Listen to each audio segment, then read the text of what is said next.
Welcome to EngloStories. Today we have a fascinating story called To Build a Fire, written by the famous American author Jack London. This story was first published in 1908 and has become one of his most well-known works. To Build a Fire takes place in the freezing wilderness of the Yukon Territory in northwestern Canada during the Gold Rush period. It's the story of a man who travels alone through an extremely cold winter landscape with only a dog as his companion.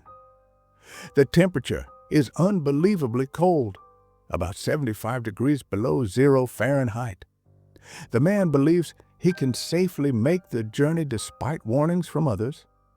But will his confidence be enough to survive the harsh freezing conditions? Or will nature prove too powerful for him?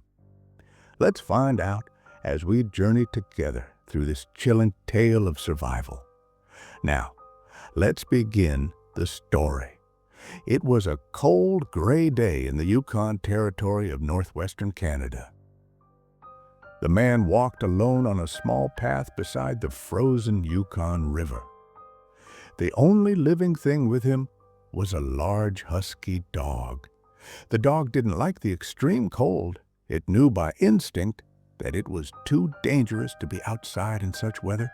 The temperature was extremely cold, 75 degrees below 0 Fahrenheit, about 59 degrees below 0 Celsius. The man's breath froze in the air, creating ice crystals on his beard and mustache. The sky was clear, but there was no sun. It was 9 o'clock in the morning, yet it seemed like twilight. The sun was too far south during this winter season to rise above the horizon. The man was heading for a camp where his friends were waiting. He planned to arrive there by 6 o'clock in the evening. The distance was about 12 miles across flat land with no trees. He had been warned by an old-timer at the camp not to travel alone in such cold weather, but the man was confident. This was his first winter in the Yukon, but he thought he understood the dangers. He carried nothing except his lunch wrapped in a handkerchief. He dreamed of the warm cabin, hot food, and companionship waiting at the camp as he continued his steady pace across the snow-covered landscape. As the man walked, he occasionally looked at his watch. He was making good time, about 4 miles per hour. At this rate, he would certainly reach the camp before nightfall. The trail was clear, and he had no trouble following it. The dog followed behind him, unhappy and cautious. Its instinct told it that something was wrong. It was too cold to travel. The animal knew this, even if the man did not. The man's cheeks and nose were already numb from the cold, but he wasn't worried. This was normal in such temperatures. He had experienced frozen cheeks before, and they always recovered after warming up. To test the temperature, he spat, and his saliva crackled and froze in the air before hitting the snow. This meant it was certainly colder than 50 degrees below 0, but still, he wasn't concerned. After walking for 2 hours, the man stopped to eat lunch. He removed his mittens to unwrap his food, and his fingers quickly became numb. After eating quickly, he lit a small fire to warm his hands and face. The dog moved close to the fire, enjoying the warmth.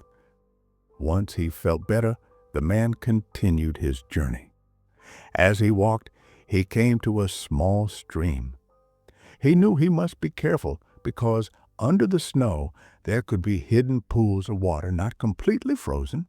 If he got wet in this temperature, he would be in serious danger. He forced the dog to go first to test the path. Suddenly, the ice cracked, and the man found himself with wet feet up to his knees. This was a serious problem. He needed to build a fire immediately to dry his socks and boots. Otherwise, his feet would freeze. He found a spot under some trees and carefully gathered small branches and twigs. His fingers were becoming increasingly numb and difficult to move. With great effort, he prepared the fire materials. He tried to take matches from his pocket, but his hands were too numb to grasp them properly. He finally managed to hold a match, but couldn't strike it. After several attempts, he succeeded in lighting the match and starting the fire.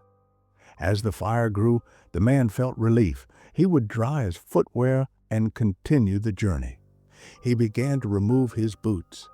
But then disaster struck. Snow that had been resting on the tree branches above was disturbed by the heat of the fire. A large amount fell directly onto the fire, extinguishing it completely. The man stared at the spot where his fire had been. Now there was only wet ash and smoke. Panic began to rise within him. His feet were wet, the temperature was deadly cold, and he had lost his fire. He knew he had to act quickly. With trembling hands, he gathered more materials for a new fire. This time, he chose a spot away from the trees. His fingers were now so numb that he could barely feel the matches. He tried to pick one up, but it fell into the snow. He tried again and again, dropping several matches. Finally, he decided to take all the matches at once, hoping to light them together. He held the bundle against his leg and managed to light them. But as he moved the burning matches toward the prepared kindling, he dropped them into the snow. The fire went out instantly. Now the man's hands were completely without feeling. He could not hold a match or even make a fist. Fear gripped his heart as he realized the seriousness of his situation. He remembered the old-timer's advice: never travel alone in temperatures below 50 degrees below zero. The man now understood that the old-timer had been right. In desperation, he thought of killing the dog and putting his hands inside its warm body to restore feeling. He called the dog, but when he tried to grab it, his frozen hands couldn't hold on. The dog sensed danger and stayed just out of reach. The man's feet had no feeling now, and he knew they were freezing. He tried to stand but couldn't feel his feet touching the ground. Pure terror filled him as he realized he might die here in the snow.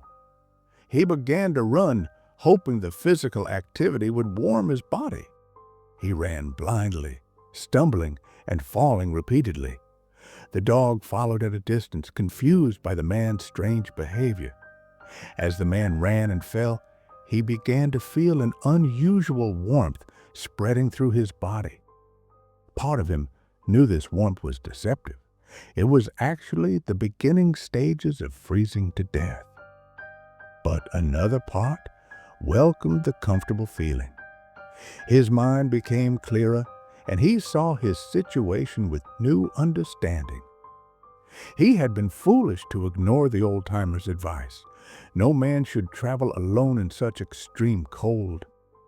He thought about his friends at camp who would find his body the next day. He imagined them carrying his frozen body back to camp. The dog stayed close by, watching curiously. It didn't understand what was happening, only that something was wrong with the man. The animal's thick fur protected it from the cold that was killing its master. The man's thoughts turned to his friends, sitting warm and safe at camp. They had hot food and fire. They were together, while he was alone in the killing cold. He felt anger toward the dog, which could survive in this weather when he could not. His running slowed as exhaustion took over. His frozen feet and hands refused to work properly. He stumbled more frequently until finally he could not get up after falling. The man sat in the snow, feeling strangely peaceful. The panic was gone now. He decided to rest before trying again to reach camp. He knew he would probably freeze to death, but the thought no longer frightened him. He was too tired to feel fear. As he sat there, the man began to fall asleep. He knew that to sleep in such cold meant death, but he no longer cared. He closed his eyes and drifted away, imagining himself with his friends by a warm fire. The dog sat watching its master, waiting patiently. When the man didn't move for a long time, the animal whined softly and moved closer. It smelled death on the still body. After waiting a while longer, the dog turned and trotted away in the direction of camp, where it knew there would be food and fire and other food providers. The man remained behind, frozen in the snow, defeated by the cold he had underestimated. This powerful story teaches us several important lessons. First, we learn about respecting nature and its power. The man failed because he didn't respect the extreme danger of the cold environment. Second, we see the danger of overconfidence. The man thought he knew enough to survive, but he ignored important advice from someone with more experience. Third, the story shows us the value of companionship. Traveling alone removed any chance of help when problems occurred. Finally, we learn that sometimes instinct, like the dog's, is more valuable than human reasoning. The dog naturally understood the danger, while the man's confidence led him to make fatal mistakes. Nature is powerful and must be respected. Human will and determination are not always enough to overcome natural forces. Thank you for listening to today's EngloStories.